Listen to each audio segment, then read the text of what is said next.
आप सभी को जय मसीह। आए हम उत्पत्ति उसके 4 अध्याय उसके 1 आयत से पढ़ेंगे।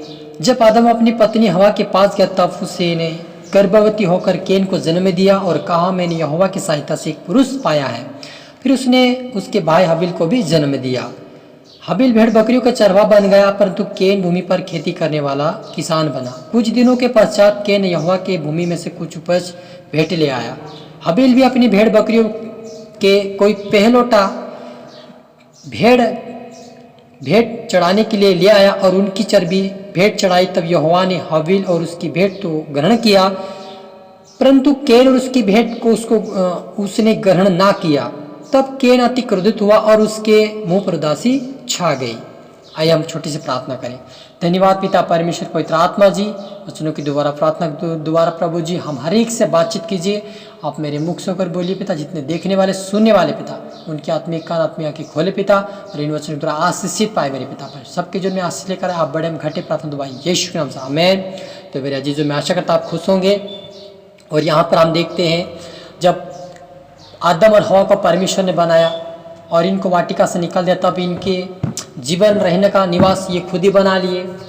और जब परमेश्वर यहोवा ने इनको बच्चा दिया तो पहला बच्चा इनका केन, दूसरा हबील हुआ।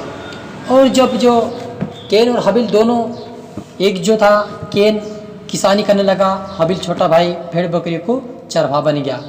लेकिन क्या हुआ कि एक दिन ऐसा समय आया और जब उन्होंने होम बलि चढ़ाया तो हबील की भेंट तो परमेश्वर ने ग्रहण किया, परंतु केन की नहीं किया, क्योंकि केन अपने मन में कुड़कुड़ाते हुए गया। वो ये सोचता हुआ गया कि मैं इतना काम करता हूँ, फिर मैंने बहुत मेहनत की, ये सब कुछ मेरा है, मेरा ही है, मैं परमेश्वर को क्या दूँ। वो तो ऐसे कुड़कुड़ाते हुए कहीं ना कहीं कुड़कुड़ाते हुए ले गया और जैसे तैसे उसकी भेंट को ले गया। लेकिन जो हबील था वो परमेश्वर को सच्चे मन सच्चे दिल से जो पहलोटा था, जो एक अच्छा सा भेंट था, सुंदर था, प्यारा था, उससे ले गया और ग्रहण कर लिया।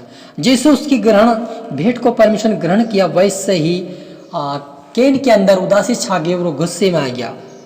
तब आगे पढ़ते हैं, तब यहोवा ने केन से कहा, तू क्यों क्रोधित हुआ और तेरे मुंह पर उदासी क्यों छा गई है? यदि तू भला करे तो क्या तेरी भेंट ग्रहण ना की जाएगी? यदि तू भला करे तो क्या तेरी भेंट ग्रहण ना की जाएगी? यदि तू भला ना करे तो पाप द्वार पर छिपा रहता है और उसकी लालसा तेरी और होगी और तुझे उस पर प्रभुता करनी है। हालेलुया। यहाँ पर परमेश्वर ने कहा, साफ कहा है, यदि तू भलाई नहीं करेगा तो तू पाप में गिरेगा। और परमेश्वर ने क्योंकि पाप द्वार पे क्रोध छिपा हुआ रहता है, द्वार पे क्रोध छिपा हुआ रहता है और वो व्यक्ति को गुस्से के साथ में पाप में गिरा देता है। हालेलुया। द्वार पे छिपा हुआ रहता है पाप, और वो जब गुस्सा करते हैं उनके अंदर घुस जाता है और उनको नाश कर देता है। और परमेश्वर ने कहा, क्या तेरी भेंट भी ग्रहण क्या नहीं करूँगा मैं? तो तू क्यों उदास हो रहा? क्योंकि जो केन था वो पहले परमेश्वर की भेंट चढ़ाया और हबील ने बाद में चढ़ाया, इसीलिए उसकी ग्रहण की उसकी नहीं की गई, क्योंकि वो कुड़कुड़ाते हुए। आज बहुत सारे से लोग हैं परमेश्वर को धन्यवाद देते हैं, देते रहते, जब उनको नहीं मिलता तो वो उदास हो जाते हैं, कुड़कुड़ाने लगते हैं। मैं इतने दिन से प्रार्थना कर रहा हूँ, मैं इतने साल से प्रार्थना कर रहा हूँ, मैं इतने महीनों से प्रार्थना कर रहा हूँ, मैं इतने दिनों से प्रार्थना कर रहा हूँ, लेकिन मेरी परमेश्वर नहीं सुन रहा है। तो अगर जो कोई इस प्रकार से कुड़कुड़ा रहा है तो परमेश्वर आप जितना धन्यवाद दे लो, जितनी उपासना करना हो कर लो, जितना चाहे आप कर लो, परमेश्वर के लिए वो अनसुनी की जाएगी।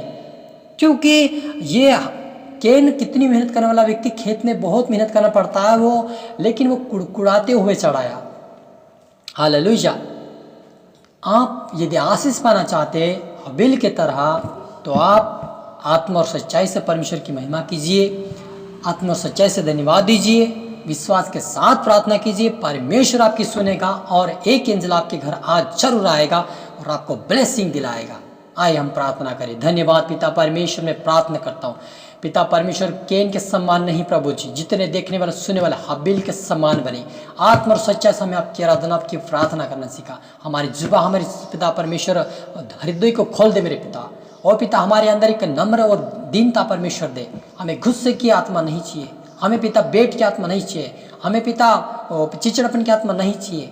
हमें सच्ची आत्मा चाहिए, पवित्र आत्मा चाहिए, ताकि हम सच्चाई के साथ एक दूसरे से मेल मिलाप रखें, एक दूसरे से प्रेम करें और आपको अपनी हम आत्मा और सच्चाई से धन्यवाद दे सके। पवित्र आत्मा प्रभु यीशु हमारी मदद और सहायता कीजिए, हमारे मुख से होकर बोलिए, आपकी महिमा करने पाए मेरे पिता परमेश्वर। प्रभु हर एक के लिए मैं प्रार्थना करता हूँ, आज इनके जीवन में आशीष खोलने पाए, जैसे पिता परमेश्वर हाबिल के जीवन में आशीष खोल गए, ये भी आज से यीशु मसीह में आशीष पाने वाले बन जाए पिता। इनके घर में, इनके परिवार में आशीष ठहर जाए मेरे पिता परमेश्वर, हर आशीष के लिए खोल जाए पिता परमेश्वर, आत्मा से भर जाए, सामर्थ से भर जाए मेरे पिता परमेश्वर, तेरे आशीष पाए पिता परमेश्वर, आपके राज्य के लिए बने मेरे पिता परमेश्वर। हरि को तरह सुनता अपना प्रभु जी, प्रार्थना सुना आशीष किया, ब्लेस के धन्यवाद, प्रार्थना यीशु के नाम से मांगता, आमेन आमेन।